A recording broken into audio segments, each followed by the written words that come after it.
Welch, Muscle Insider Magazine, Olympia time, and we are here with Chief Olympia Officer Dan Solomon. How are you doing today, Dan? Hey, good to be with you. I love that you have brought your gold Eugene Sandow statue, and it looks good. I see you're well into the spirit. Yes, here in Canada, but we're just so excited to see Orlando's second year in a row. Tell me about that experience and what that's been like for this last year.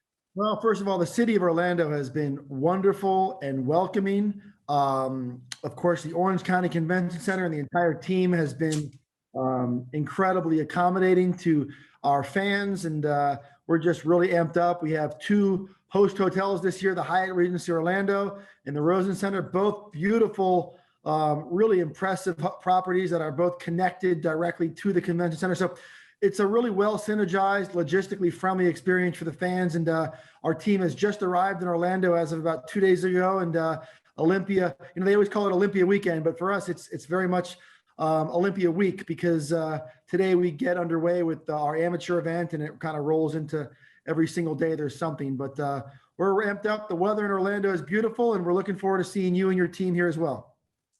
You've got amazing sponsors. I mean, unprecedented variety of sponsors that you've added to this show. What has that experience been like? Well, Scott, you know that better than just about anybody, because I know you're a real savvy expert in branding and marketing and bringing brands together. And for us, it's really important to have a very diverse assortment of sponsors. Yeah. I know that we've all made our livings in the world of sports nutrition, sports equipment, and sports apparel. And while those are all important, the only way we're going to grow as an industry, as a company, as an event, as a federation, is to make sure we are connecting with companies outside of those three categories. And I feel very proud of our ability to do that. We're starting to see a lot of companies recognizing the value of our audience as it continues to grow in popularity. We're starting to see more and more people, more and more companies in different subcategories gravitate to the enthusiasts who follow the fitness industry. And of course, the Olympia is a great opportunity for them to do that. So yeah, we have over 60 sponsors this year, more than any in the 57-year history of the event. We're very proud of the support we've received. And I think it's also an indication that the world is on its way back following some pretty challenging times. And just, obviously we can't talk about any show without talking about the men's open category. But this is the first year that wellness will be in the category as well, which in the lineup, which is really cool to see that you guys have added that category to sort of continue to broaden what the IV Pro League does, and this being their Super Bowl of the entire, obviously, contest season. Yeah, so in total, 11 IFBB Professional League sanctioned divisions are part of the Olympia experience. You mentioned the addition of wellness this year. Last year, we were proud to bring back the Miss Olympia. We also have rolled the Wheelchair Olympia into the fold, which is great because we love that division. It really has inspired a lot of people. It's one of my favorite parts of the weekend. Yeah, there's something for all body types, for all individuals who have whatever their individual objectives are. Jim Mannion has done a tremendous job of sort of expanding into new physique types, which also opens the door to new audiences, because as you know, not everybody wants to look like Big Ramy or Brandon Curry or Hadi Chupan.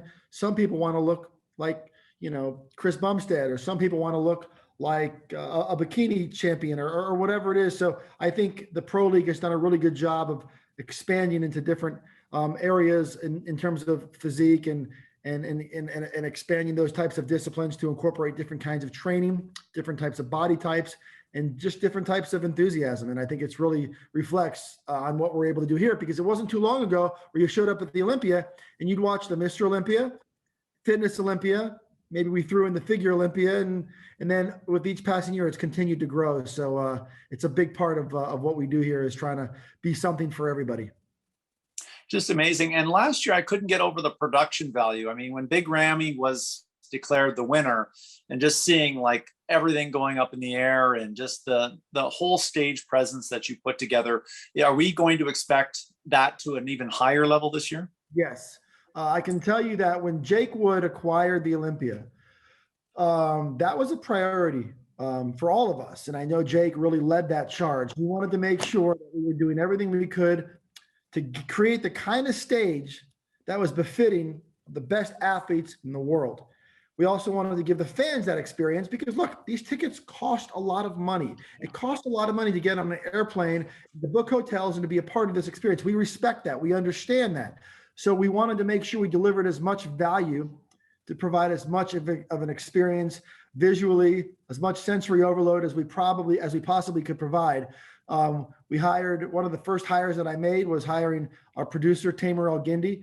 And Tamer and I, we collaborate a lot. Tamer's got so many great ideas and so much experience with stage production.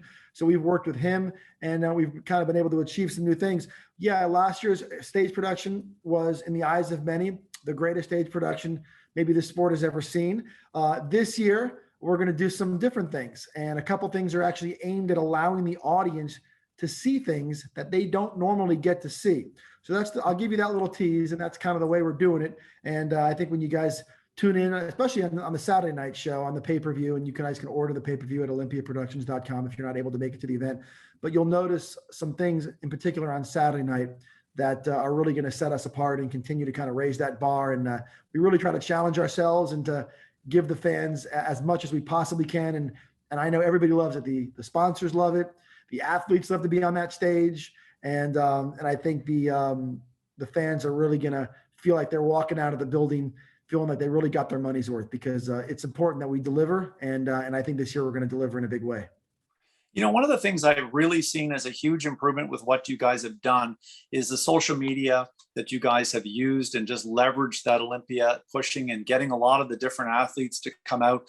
And then obviously using the different platforms they had with Flex and Muscle and Fitness and Olympia to really help the sponsors get more value. And I mean, we're all in the media business where, you know, supplement companies at the end of the day, and whether it be My Cookie Dealer or whether it be Tricor, whoever it is, at the end of the day, we all have to pay the bills. And it's really good that in a credible quality way, you've been able to help these supplement companies and other categories of people who want to reach that serious fitness enthusiast, been able to show them more branding opportunities and value with what you guys do as an organization. Yeah, I mean, the simplest way I'll put it is when I came in and took this position, I felt like the Olympia was always viewed as a 4 or 5 day event.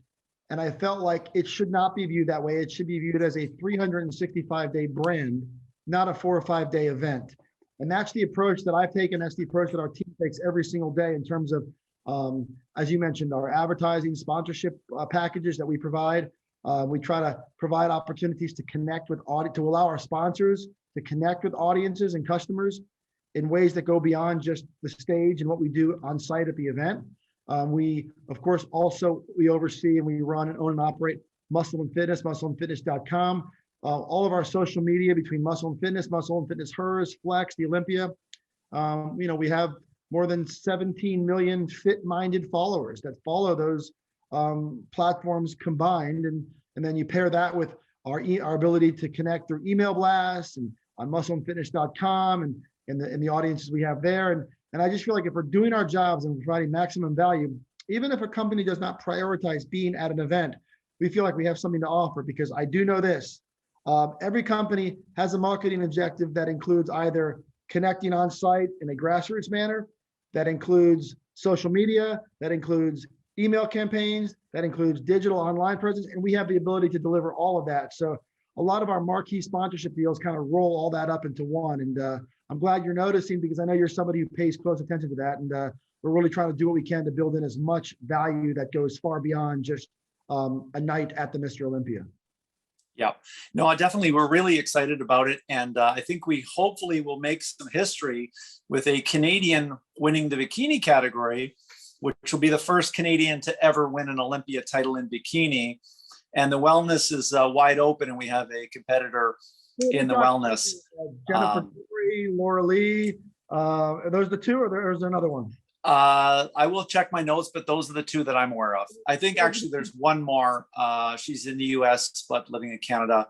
I have my list, but I definitely. The bottom line is, look, Canada has made more than its mark on the industry. I mean, Canadian athletes are winning shows presumably almost every weekend, it seems like. And you guys have a lot of talent, and I know it's one of those things where you should be very proud of how far the entire region has come in terms of delivering some of the best physiques in the world to some of the biggest events. And I know you guys at Muscle Insider have done a great job of shining a spotlight on those athletes. And now the best part about it is your job has gotten a whole lot easier, because now you're able to shine a spotlight on athletes that are getting respect around the world. So it's no longer a Canadian secret anymore that you guys are home to some of the top athletes in the world. Yeah, and Missy Truscott obviously defending the title. So, but no, we're just really glad that you've put on such a stellar event with you and the team there. Obviously, Wayne's the Strength and Jake Wood have been instrumental to making this happen, and as has the IFBB and the NPC Pro League, IFB Pro League, NBC Worldwide, etc. But super excited about it. So now, what is your role now? I mean, obviously, this is it. I mean, the Olympia Amateur's on now. What does the countdown look like for Dan Sullivan now that we're Monday? Yeah, it's every single hour, to be honest with you. We have obligations to our stage production. We have obligations to our expo. We are now calling it the Olympia World Fitness Festival, which is our expo. And just to give you some context, last year was a small year for us because of COVID. We only had about 35 exhibitors. This year we're back over 100 exhibitors. We're going to have a full-blown expo, full-blown trade show. So as you can imagine, that piece of it has its own. I always say it's funny. People refer to Olympia Weekend almost as a singular standalone event. But what they forget is let's break it down piece by piece. Our amateur Olympia, we're going to have 600 to 700 NPC athletes in that show. That makes it one of the largest shows in the country. And that's just a side note to our weekend, right? Like if our amateur Olympia was held on its own, it would be centrally viewed as one of the biggest events in the world. But it's just a piece of our weekend. Our expo, our trade show. We're going to have more than 100 exhibitors with a lot of events and a whole lot going on. Also, the prejudging will be held inside. That event in and of itself would also be one of the biggest events in the world for what it is. And it's just a part of our weekend. The Friday and Saturday night stage productions, we're going to execute the most expensive stage production this sport has ever seen by a lot. So we have that piece. We also have a press conference that we're going to present at noon on Thursday. If you are planning to attend the event, make sure you get here early to get your seat. It's in the convention center. It's at the Chapin Theater, and we're encouraging everybody to get there early and grab your seats. It is free to enter, but that's going to also have a whole different vibe this year. Our VIP banquet, which of course is only open to VIPs and invited guests Saturday night after the show. Scott, I'm sure you've been to that at certain points. Yeah. Even that's going to have a whole different level of experience and production. So our VIP seminar on Sunday, same. So every piece of this event requires attention, requires our team to stay engaged. Even our Meet the Olympians on Thursday night, that will attract tens of thousands of people will come for their experience to take pictures and meet their favorite athletes. So it is a very involved weekend, and we're very proud of it. And so yeah, it really doesn't end. It starts and it's just a full sprint until Sunday after the VIP seminar. We catch our breath and hopefully we live to tell about it. Now, obviously, there's a question. If you can't answer it, it's okay. But will we see the Olympia 2022 in Orlando? You will not. Whoa. You've got me intrigued now. You will not. We have begun the process of finalizing a deal for next year. And we love Orlando, and we plan on spending a lot of time in Orlando in the years to come. Sure. But in 2022, you're going to see something different, and we'll be telling you about it soon. Love it. Awesome. This is exciting. Yep. Okay. Well, listen, thanks so much for taking time. I know that you've got a lot of things that are going on right now. We really appreciate what you've got. And we can't wait to see the real Sandow being given out to the deserving winner, whoever that is. And we won't do any predictions because there's so many people that we all want to see do well, but the best man will win. I'll leave you with this because, at my core, I started all of this on your side of the camera, as they would say. I love interviewing and covering the sport. So if you'll indulge me for 1 second, I'm going to ask you a question, Scott. Who, in your opinion, is going to be Mr. Olympia on Saturday night? Nick Walker. Okay, that's a bold prediction. So Nick Walker at, what is he, 27 years old, in your assessment, is going to come in and Your take is that he stands a real chance to defeat guys named Big Ramy and Hadi Chupan and Brandon Curry. In your opinion, Nick, is that legitimate of a contender? If Big Ramy had a better track record of consistently being in the shape he was in last year, I could leverage the bet that Ramy would repeat. But Nick Walker coming off the Arnolds and having won 2 shows in a row in an Arnold Classic was a tough lineup. Yeah. And no one's ever done the Olympia except Larry Scott has ever on the first entry into it has ever won the Olympia. He'll set history if he's able to do that. But I just think he's that good for that particular class. Whether you love him or hate him, don't like the veins, like the veins. But I think that if Ramy can come in the condition he was last year, and let's hope that he's put on even more muscle, then I think that that's the only person I think on the lineup that could beat him if he's in the same shape he was in at the Arnolds. And apparently he's coming in 2 pounds lighter, he said.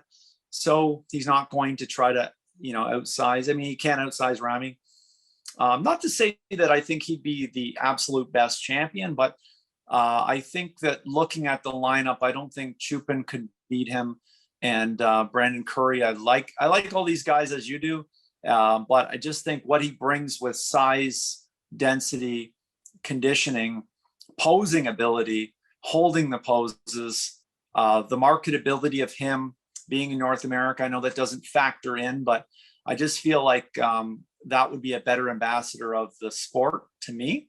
But that's on the marketing side of things. It's judged as a bodybuilding contest. It's judged the way that judging is done by people far more trained than I am to judging these contests. So that's kind of what I predict, but I would be very happy if Big Ramy repeated it if he comes in the same conditioning last year. How about you? Answers like that make this so compelling. We're on a stretch right now where for 4 straight years we've had 4 different champions, right? With Phil winning in 17 and then Roden winning in 18 and Brandon in 19 and Big Ramy last year. We have 4 consecutive years. And I think the fact that I just asked you that question and you just predicted somebody to win the contest that most people really aren't considering a serious favorite to win, that's what makes this year's contest so great. That's what makes bodybuilding so great right now is we're not just showing up waiting for some guy to be anointed another Sandow trophy just because he's the reigning champ. So I'm glad I asked the question and I'm glad you answered it the way you did, because it really kind of speaks to just how exciting this year's event is going to be and how up in the air and how anything goes this year's event is going to play out. So whether it's Nick or Ramy or Hadi or Brandon or anybody else who sneaks in, I think we have a really exciting battle that Steve Weinberger is going to be putting these guys through some real comparisons. And I think they're going to be doing some work this year. And I think as fans, I think we're all going to enjoy the hell out of it. Yeah, it's super exciting. It's been, for a while, I think a lot of people I speak on to and have voiced to me, it wasn't as exciting on the who's going to win. Oh yeah, Phil for sure is going to win. But things have really changed up, as you pointed out. And that to me makes it really fun again and exciting again. And not to say that's the entertainment area that is the responsibility. It still has to be judged fairly. But I just feel like people are so evenly matched. And then with travel being an issue, who would think that, William Bonac having travel problems would be someone who could have actually won the Arnold, would be just the planning up ahead of time is actually now an advantage, or living in US soil is a advantage. Yep. Getting early like Hadi Chupan has is now something that everyone's taking serious. So I think that I'm happy for that. But this is it, man. This is going to be it's going to be an exciting battle in all categories. So I can't wait. Well, Scott, thanks for having me on. Looking forward to seeing you and the whole Muscle Insider team and all the great fans and supporters throughout Canada with us in Orlando this week, and keep doing the great work. Thank you very much. Appreciate it, Dan. All right, Scott.